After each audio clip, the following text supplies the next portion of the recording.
Yo, what's up? So this is JV's official channel again with our another video. So ngayon pag-uusapan natin tungkol yung sa trade to cash natin. So ako nga pala, nag-start akong mag-trade to cash last April 5. So yun yung pinaka-starting point ko. Last April 5 yung pinaka-first transaction ko. So dati din akong nagpapa-convert to cash. Dati pa ako nagpapa-convert to cash. So yun, someone offered me about this extra income. So I grab it. Kasi syempre open-minded tayo. So ngayon nagustuhan ko yung community na to for the extra income kasi why not, 'di ba? Sino ba namang hindi gusto mo ng extra income? So nagtry ako April 5, so I was so happy. My first transaction was 3,000 pesos G-Gives to cash. So yun, though medyo nangangapa pa ako sa process kasi medyo mahaba yung process niyan. Ito mabilis lang pero maraming kakailangan like requirements, ganun.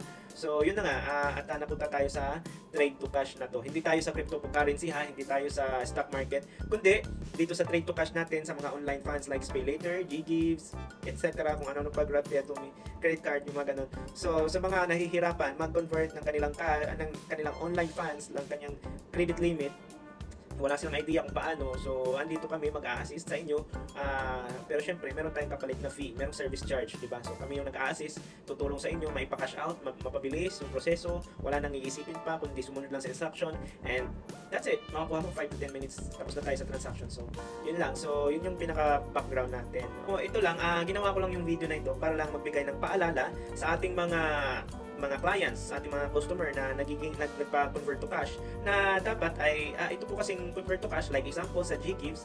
So tayo as a client, responsibilidad natin na magbayad tayo sa GCash. So inutang natin yung GGives, ginawa natin cash, so nagamit na natin yung cash. So yung GGives na loan ay dapat mong bayaran on or before sa due date. Kasi ang mangyayari, pag hindi mo binayaran sa due date, ang mangyayari, magkaka-penalty ka, which is sobrang laki ng penalty nila compare kung magbayad ka on time para makautang ka ulit sa GCash. Okay? So, ang pinaka-best way para makaiwas tayo sa mga problema in the future, since nagamit na natin yung pera, we should pay it diligently. Bayaran natin on time yung mga utang natin. Okay? Kahit sino pa man, on time. Kung ano yung pinangako nyo, yun yung time na babayaran nyo talaga. So, pay your loan on or before sa due date para makakaulit, 'di ba? Yun. So, ang interest rate po ng GCash or yung GGives loan once na miss mo yung payment or yung due date is 1% per day. Hindi pa kasama yung 15% na ilalagay nila every missed payment. So, meaning every day magcha-charge po yan ng 1%, guys. So dapat everyday po tayo, every month po tayo magbabayad po tayo ng loans natin on or before sa due date. Kasi pag na-miss, kunwari 21 yung due date mo, tapos hindi mo nabayaran, 22, pumapatak na yan ng 1%. 1%. Paano kung isang buwan? Di 30% na yun. Ang laki na ng tubo ni GCash. So paano kung the whole term, na installment term mo na hindi mo nabayaran, edi sobra na sa 100% yung babayaran mo, di ba?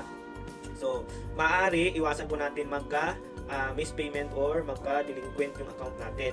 Kasi mahirap na po. Hahabulin tayo ng GCash dyan. Tatawagan kayo ng customer service. Sir, ma'am, paano na? Magbabayad ba kayo? Hindi. Ganon. So, since nagamit na natin yung pera, dapat magbabayad tayo ng tama. Kasi para makaulit tayo at gaganda yung credit score natin, yung G-score natin at kung saan pang ibang loan apps or bank. Okay? So, yun. Tandaan nyo yan. At si GGives naman ay designed for online purchase lamang siya. So, online shopping, mga online apps, mga ganon, di ba? So, makikita mo yan, magagamit mo yan sa G-Life, doon sa mismong app ni GCash. So, kung meron din naman sa mga supermarkets, mga groceries malapit sa atin, kung anong city kayo, tanungin nyo kung meron silang GGives at saka mag-purchase kayo gamit ang GGives. Okay? So, maraming paraan magamit yung GGives. Gagamit mo yan, yung GGives, online lahat, makakabili ka ng cellphone, camera, damit, gamot, groceries, lahat magagamit mo yan. Pero nasa sa inyo na yan kung ano yung gagawin nyo. Example, maghahanap kayo ng GGives Trader to cash. Gusto nyo i-cash nyo kasi pamasahe or gagamitin yung allowance or gagamitin nyo sa ibang bagay. andito kami, okay? Marami kami dito, huwag natin mag-English. So marami kami dito and willing kami mag-assist sa inyo. So iba't iba yung fee namin as a trader kasi iba't iba din yung source namin or mga pinagkukunan namin ng sources, okay? So meron tayong ang pinakamababa diyan for me sa akin meron tayong pinakamababa na up to 12% yung ating fee dito sa GV's official channel na trading. So depende yan sa amount, okay? Kung meron kayong example, kung direct kayo sa akin, siguro mabibigay ko kung mataas, like example ko lang to, 70,000 to 100,000. Yan, pwede ko mabigay sa inyo na 12%. Yan. Kasi malaki na yung i-convert nyo. Pero kung 3,000 lang up to 10,000, nagre-range po yung fee ko at nasa 15%. Okay?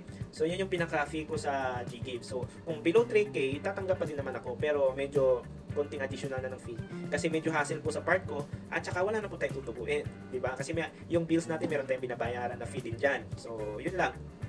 At saka, ito palang GGives community or itong Trade to Cash community like Spillator, GGives, Gcredit, ano pa mga Atomy, mga GrabPay, Lazada, TikTok, Gcredit, Credit Limit to Cash, at saka kung ano-ano pa, PayPal. Marami pong scammer dito. So I myself is the victim of the scammer. Pero hindi po yung trader ang scammer. Ako po yung trader. So ang scammer po ay yung client ko. So I was not aware na recycled pala yung, or meaning edited pala yung proof of payment niya. So I was scammed. So last August, malaki din yung na-scam sa amin last August kasi medyo pabaya kami sa proofing.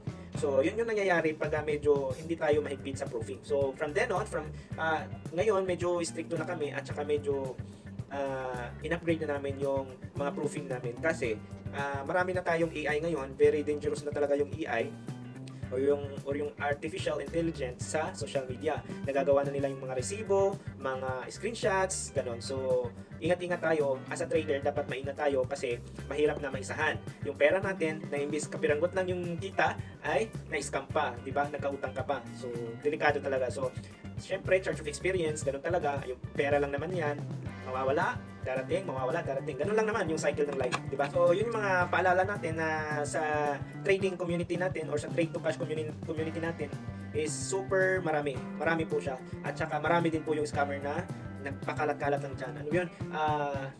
Maraming mga scammer dyan. Basta, maraming scammer dyan. Kaya mag-ingat kayo, guys. So, mag-ingat din ako kasi ngayon natuto na. Okay? So, yun guys.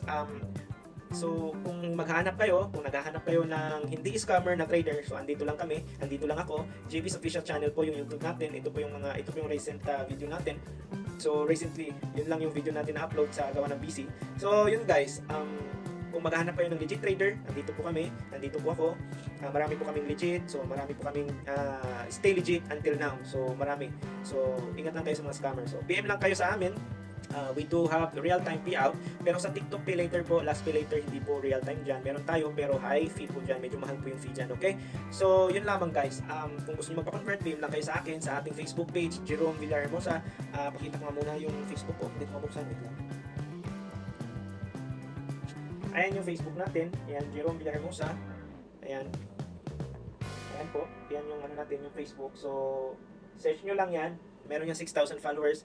So, PM lang kayo, antayin ko kayo, okay? Yun lang guys. So, sa mga ano naman, ito pala, paalala ko lang pala sa mga medyo maarte. Kasi dito sa Trade to Cash, kailangan po namin ng valid ID, kailangan po namin ng selfie, kailangan po namin ng screenshot ng Gcash profile, at saka yung GGives dashboard. Tsaka meron din tayong video call. So, para ma-verify kung ikaw ba talaga yung nasa ID. Ngayon, para sa mga sigurista or sa mga medyo natatakot sa identity theft, so makakaasa po kayo na hindi ko po ipopost yung mga ID nyo, yung mga picture nyo. As you can see sa Facebook account natin na wall, ay nakahide po lahat ng identity na pwede nyo makita. Okay? So, ang amount lang, at saka yung conversation lang yung pinopost natin. Okay? So, yun lang. So, paalala ko lang sa mga medyo ma-ID dyan, kung gusto nyo po na hindi kayo magbigay ng ID, so wala din tayong transaction. Ngayon, usually sa mga scammer, yan yung sinasakyan nila, yung hindi na kailangan ng mga ID, hindi na nila kailangan ng mga proof kasi lulukohin kayo. So, kung client ka at saka pumatol ka sa trader na wala man lang mga proofing, ay nako, magduda ka na. Ang gagawin nila dyan, one-time password. Magsisend sila ng one-time password sa Gcash mo or sa cellphone mo, isisend mo yun sa kanila para ma-open nila yung Gcash mo at nanakawin nila yung laman ng Gcash mo at saka yung GGives. Okay? So, yun yung mangyayari sa masyadong maarte. Ngayon, kung gusto mo naman, sa mga ayaw mo naman ng ganitong sistema, huwag na po kayo magpa-convert. Bili na lang po kayo online, bili kayo ng cellphone, bili kayo ng laptop, online. Pwede naman. Yan, para iwas kayo sa scammer. Pero syempre, doon kayo dumaan sa GCash app mismo, sa GLive. Kasi marami din scammer sa Facebook. Gagamitin yung GGives mo. So yun, delikado yan. So dapat wise ka, okay? At saka matuto ka talagang wag kang padala sa mga masyadong mababa. So tandaan sa amin sa fee ko na yung charge sa akin sa trader sa service, ang charge sa trading ko ay 12% to 15%. Yan po yung ating pinaka fee sa JV's official channel. Yon. So ang paalala ni JV's, pay your due, pay your loan on time, at saka magpagmatsyag kasi maraming scammer. Ayan. So, masyadong mababa. Kung bababa sa 10% pababa, nako, magpunta ka na. Okay? So, make sure, do your due diligence, mag-video call, mag-submit ng ID, ganun. So, confirm mo din yung trader mo kung magkamukha ba sa Facebook, kung parehas ba yung mukha, yung kausap mo. Okay? Para hindi po tayo ma-scam. So, yan lamang guys. So, open pa din tayo. Open pa rin yung trading natin, yung slot natin. Marami pa. So, PM lang kayo para papag-usapan natin, ma-assist po kayo sa ating real-time payout. Yan guys. So, real-time po payout natin lagi. Except sa TikTok Pay Later and Last Pay Later. Lahat po ay real time, okay? Maximum 5 to 10 minutes lang po, makukuha nyo na yung pera. Minsan 1 minute, 2 minute, ganun. So depende yan sa internet, sa lagging, ganun. Pero real time makukuha. Maximum 10 minutes lang po, okay? So yan lamang guys. Maraming salamat po. Please subscribe, please comment, please share. Sa mga gusto magpa-convert, comment lang kayo sa ating video at isesend ko sa inyo yung link kung saan kayo mag-PM, which is my link, yung aking pinakita na Facebook, okay? So maraming salamat guys, maraming salamat, and see you on my inbox, okay? Thank you, God bless.